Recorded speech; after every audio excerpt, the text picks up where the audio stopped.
Hi, Steve and Caleb with Brownells, back with another exciting episode of SmithBusters. And today, Caleb, I can't wait for you to tell me what this is about because I really have no idea. Okay, well, I hope you're primed for it. Okay. It's because it's primed. Yeah, It's funny. No more dad jokes.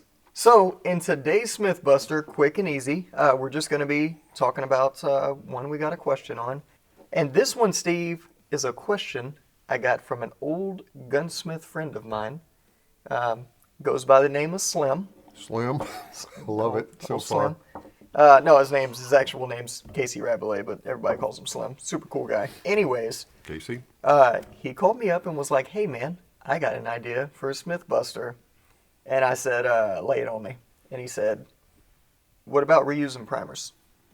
Reusing primers. Yes, can you reuse primers? And I was like, you know what? That's a question that other people have probably asked in the past. So now, when you say reuse, do you mean like reload a primer with new priming compound and stuff, or do you mean take a?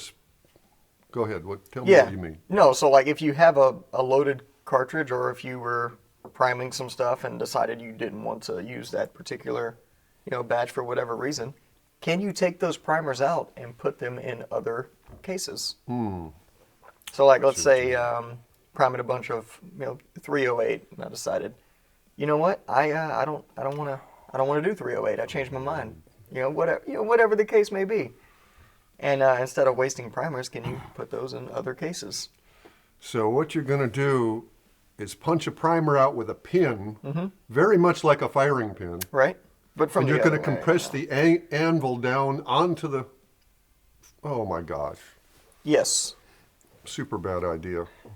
So it's not the greatest idea, but if we talked about only things that were good ideas, we would never talk about anything, Steve.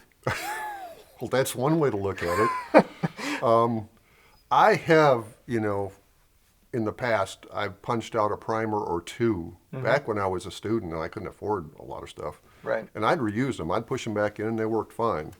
But I didn't make a habit of it. Right. I didn't do a large batch of a couple hundred rounds or anything like that. Sure.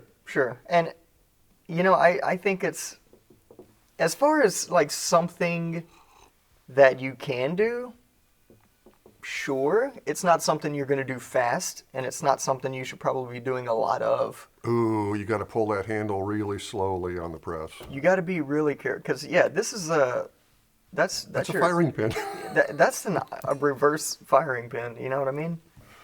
So you're coming at it from the other direction, but I mean, if you're coming down quick and hard on it, right, you could set it off. That being said, it's just a primer, so it's not going to like blow anything up, but it's still not the greatest thing to do. Sure. Now, if you have to deprime a bunch of brass with live primers and you don't want to save the primers, that's easy. You just dump them in a bucket of water or something. Yeah. Let them sit for about an hour. Take them out, size them. Boom, boom, boom, boom.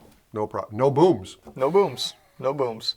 But if you want to reuse live ones, you can. You just have to be careful that you take it nice and easy. You go slow. And we certainly don't recommend that you do it.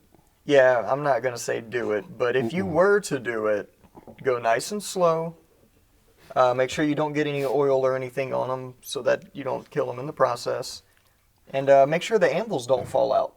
So you have your cup right there, and then on the inside is your anvil, and that can fall out. Sure. Just make sure everything stays in place. Go nice and easy. Wear some eye protection, okay? And it's possible. Oh man. And they in theory should work just fine whenever you reseat them. So. Well, if you'd like to weigh in on this, please leave us a comment below. We'd like to hear from you. In the meantime, keep your eye pro on and your ear protection on. And we'll see you next time with another exciting edition of SmithBusters.